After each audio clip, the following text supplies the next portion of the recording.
Hello everyone. So it is National Adoption Awareness Month and I wanted to make a short video every single day, and this is inspired by someone else I saw who on Instagram is doing a reel every day talking about adoption, and I just want to compile together short little clips of me talking every day about my thoughts and feelings around being an adoptee.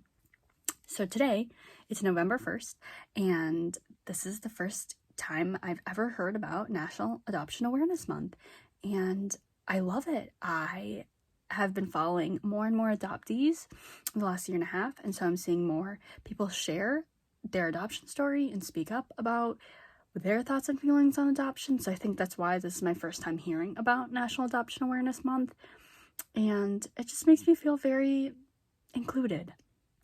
Like there's a whole community out there of people just like me with very similar experiences that I can connect to, relate with, chat with, whatever it is. And I'm excited to see where this month brings me, what I learn, what things come up that I want to sit down and talk about. So enjoy.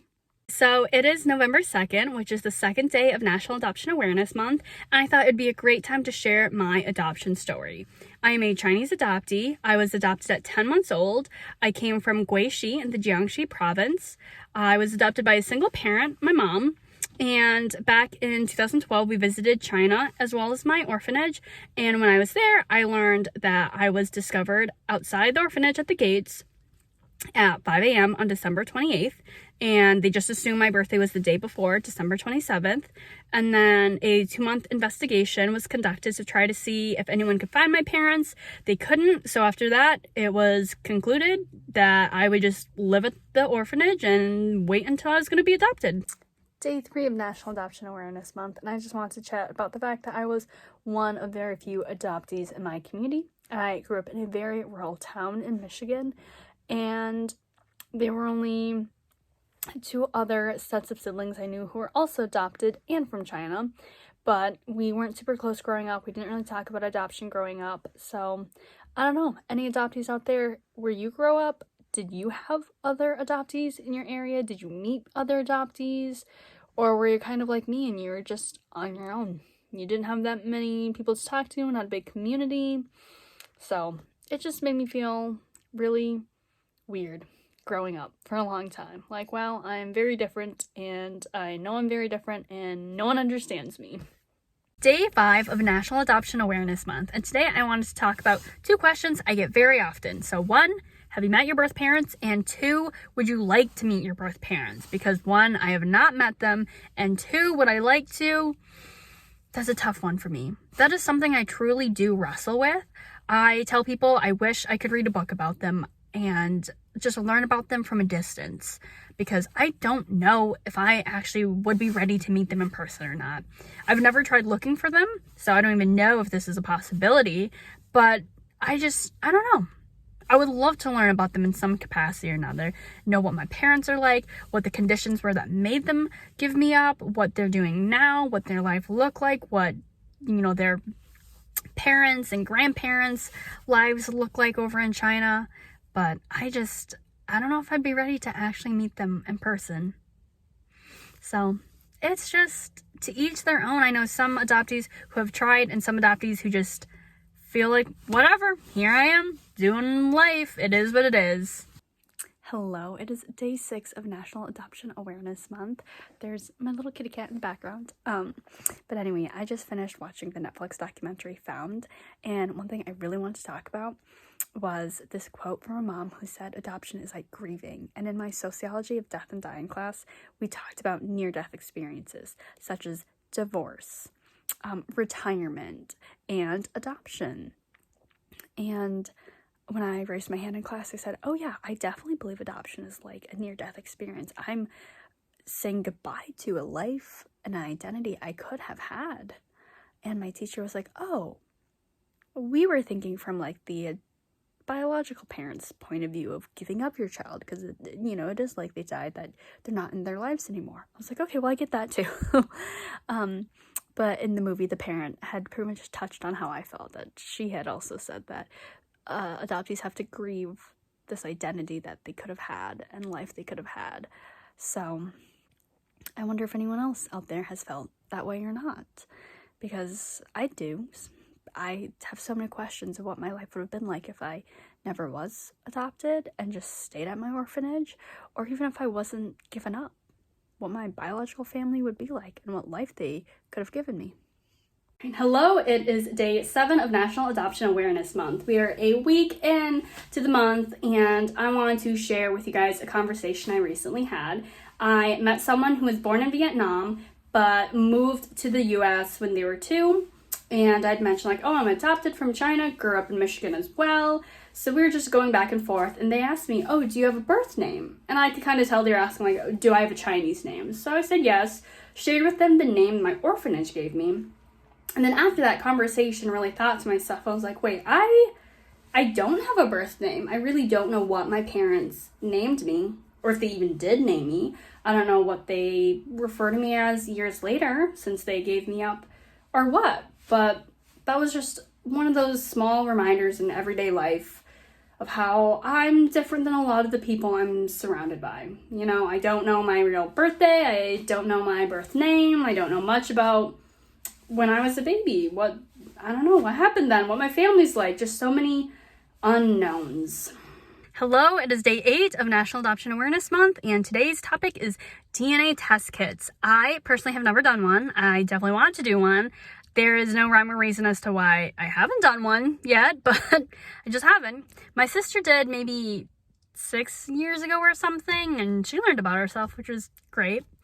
But anyway, I was doing a Instagram bingo story thing for adoptees, and one of the topics was I would have to pay money to learn about my like biological or medical history and what to look out for, basically. And I thought about that because obviously when I go to the doctors, I have nothing to contribute. I can't say anything, and it's always kind of bugged me of like, I don't know what we should look for. I don't know if this runs in the family. I just don't know.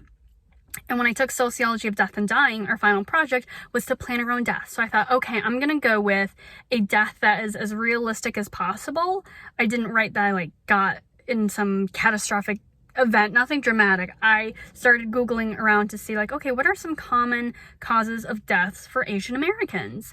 And I found some studies on just different causes and what's most popular, what's not as popular. And so I picked one that was most popular, and I shared that with my mom when I was working on it, and she said, oh, you should tell your sister because maybe you guys can ask doctors to look out for this, because right now you don't have a medical history to look back at. You don't have any family ties that could say like, oh yeah, we had that same type of cancer too, so look for it. So it is day 9, and today I wanted to talk about one of my favorite short films from Wong Fu Productions. Didn't know what to talk about today, and then I looked at the shirt I put on and I was like, wait, I got it. So one of my favorite videos they put out is called In Between, and it really just talks about not quite fitting in.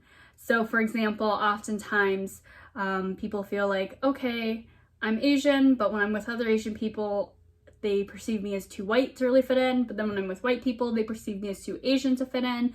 And as an adoptee, I relate. If I went back to China, I would not fit in. I'm culturally American. I've grown up with American traditions and values.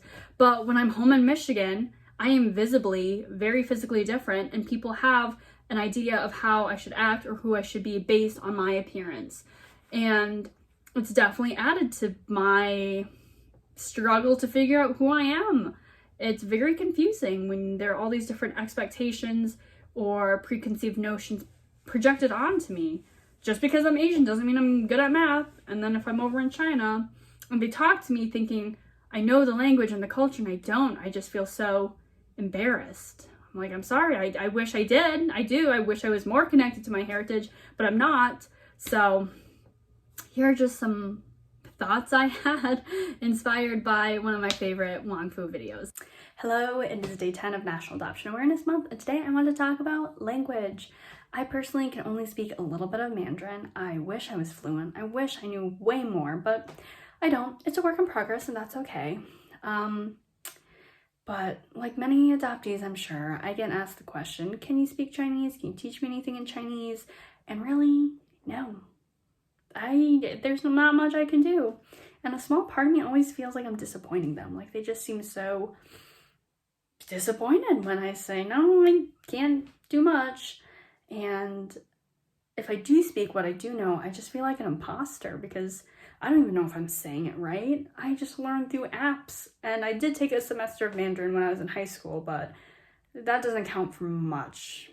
I'm not an expert on the language, I'm not a native speaker, and it's just hard to have people sit there with these expectations of what I should be like, what I should be able to do, and to see their reactions that are often negative when I don't live up to that. Day 14, I know I missed a couple days there, but I just want to do as many video journals talking about adoption as I can for this month. So today's topic is a question, and it is, when did I know I was adopted? Or like, how did I find out?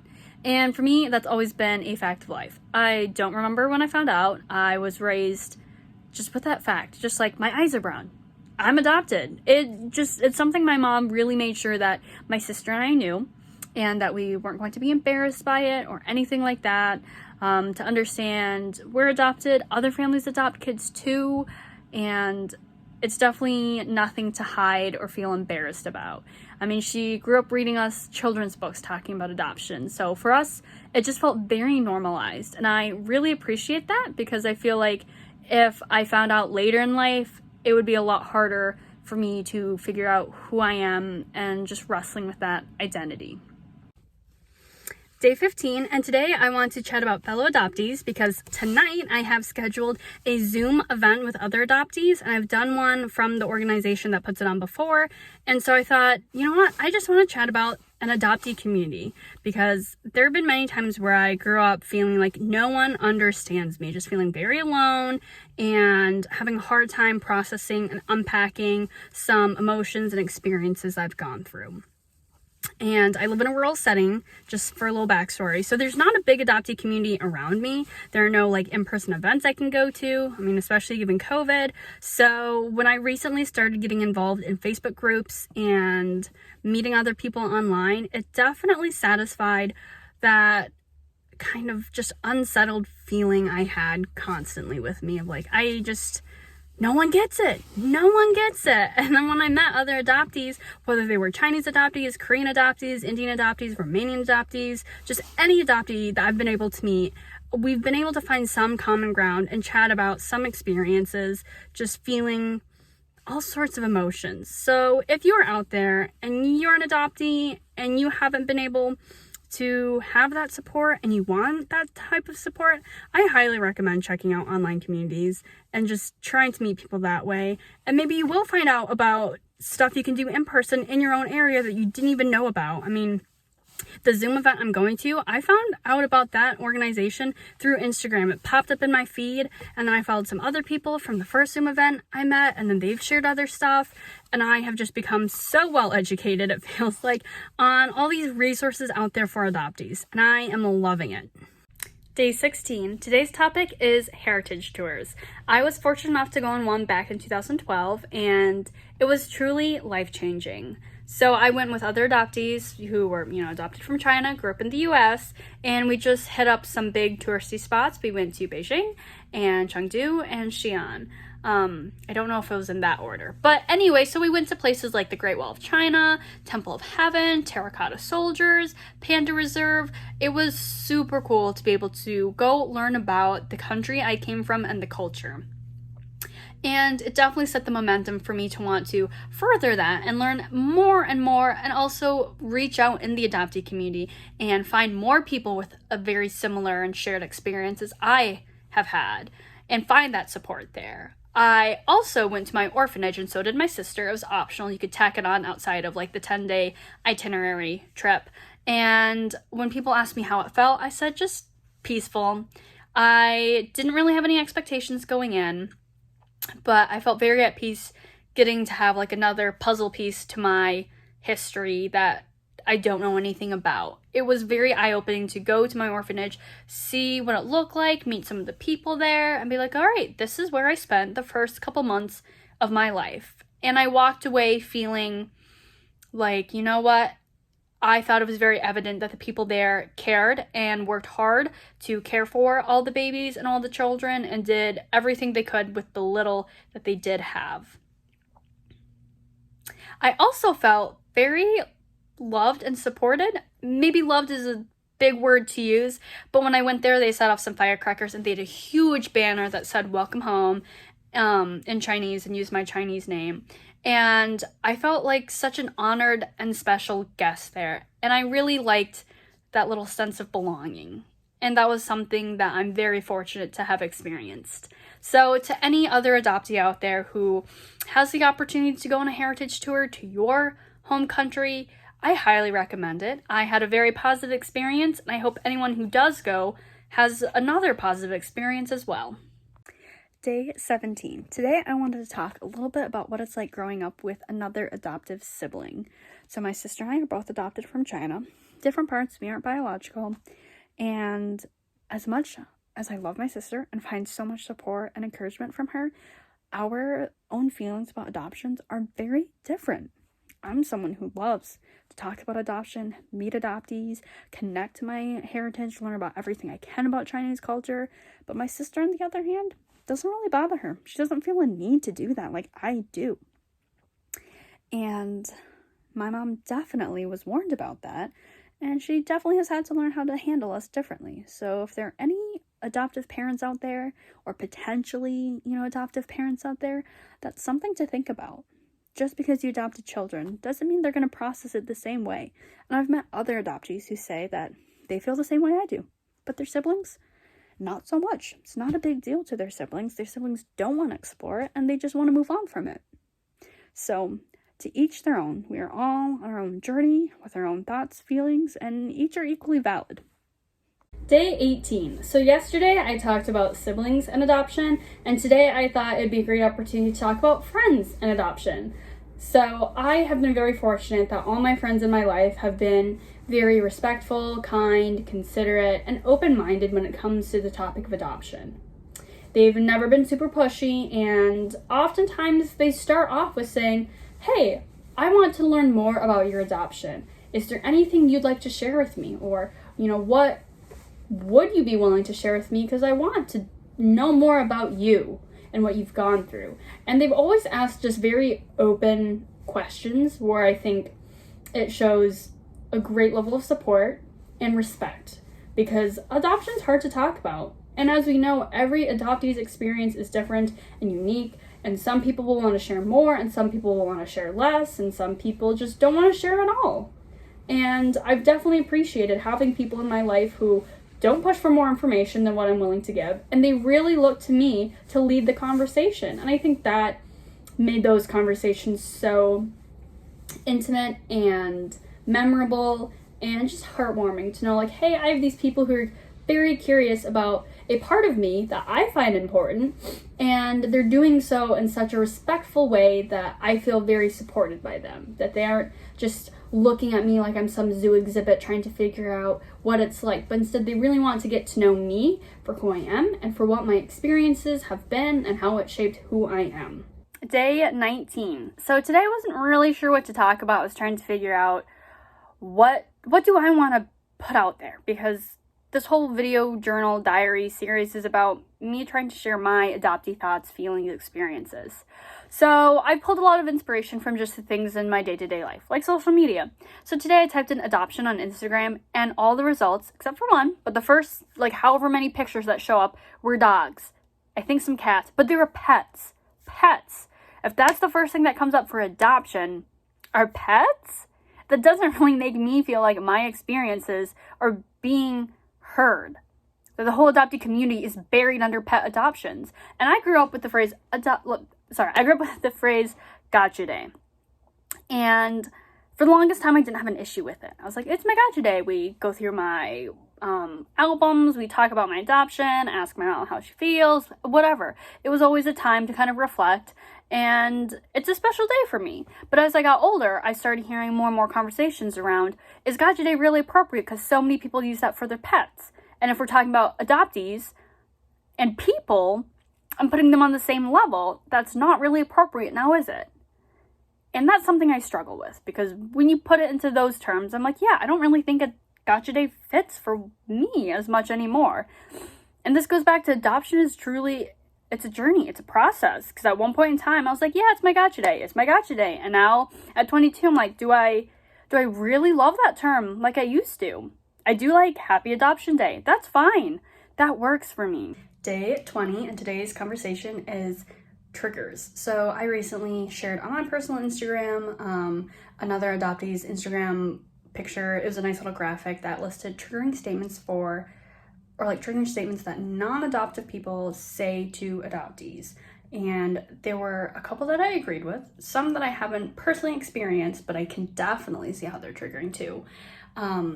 But one that wasn't listed that I've experienced that I find really bizarre and uncomfortable is when I say, oh, I'm adopted, and then people say, oh, do you like your family? Are they nice to you? Do they treat you like you're one of their own?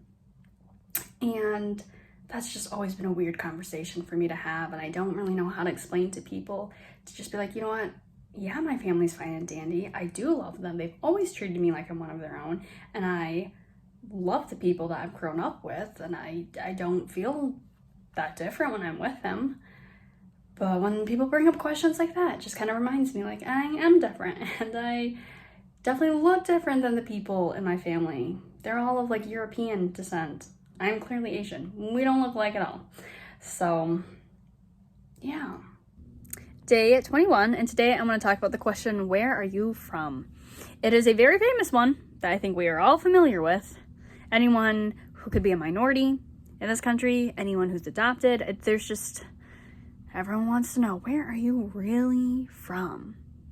But as I've gotten older, that question has definitely brought about different experiences.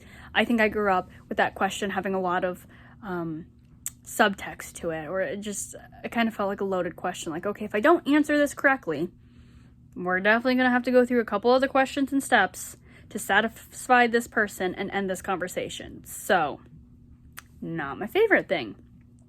But now as an adult, I have met other adults who ask me, where are you from? And they just genuinely, I think, will accept any answer I give them. So there's been times I say, oh, I'm from Michigan. I'm from the UP in Michigan. They're like, okay, cool. And they move right along. No questions asked, nothing. That's enough for them. And that's when I've definitely had to check myself and be like, okay, wait. When people ask me this, I don't need to sit there and feel, I don't know if I want to say jaded, but sit there and start having expectations about their expectations and get worked up in my head. There are plenty of times I just say, I'm adopted, but I grew up in Michigan. But as I've gotten older, I've definitely noticed less people pushing the where are you really from type of questions. That I've met more people who just accept whatever answer I have. And I really appreciate it because I am from Michigan. I have grown up in Michigan, and the Midwest culture is what I'm very well acquainted with. So it's definitely interesting. I think it just proves to be another example of how adoption is this whole process that you go through being an adoptee, understanding yourself and the world around you.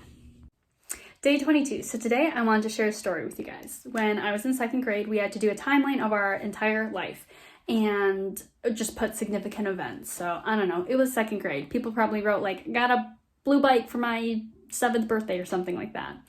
Anyway, for me, my timeline started on my adoption day, and I very proudly walked up to the teacher, went to turn my little project in, and she rejected it. She refused to accept that as turned in and complete because I didn't write my birthday.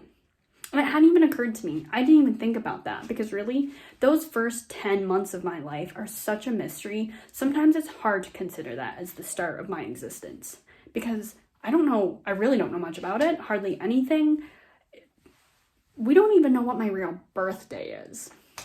So in front of the whole class, I had to take my project back, sit down at my desk, and write my damn birthday, which again, don't even know if that's accurate or not. But it was a very frustrating experience, and it was kind of embarrassing too, and I didn't even know how to think about it. But for me, my birthday didn't feel real in a sense because we don't know what happened those first hours of my life, those first days, those first months.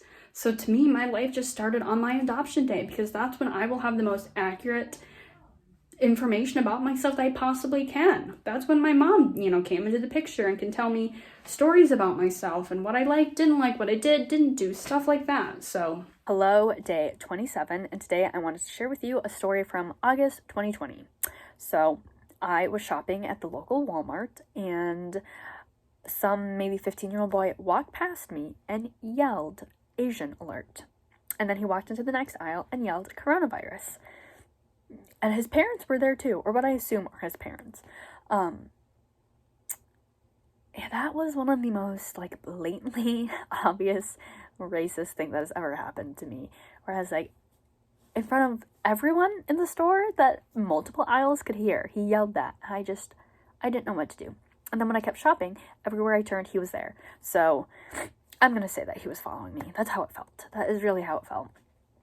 And let me tell you, it did not feel good. Though during most of the pandemic, I did kind of wonder, like, how would I be perceived? I mean, I'm still living in my hometown. A lot of people know who I am. So I kind of have that safety net that I'm in a place where people know me and would recognize me. I'm going to not sit there and say, "You're the reason why the coronavirus is happening." But you still never know.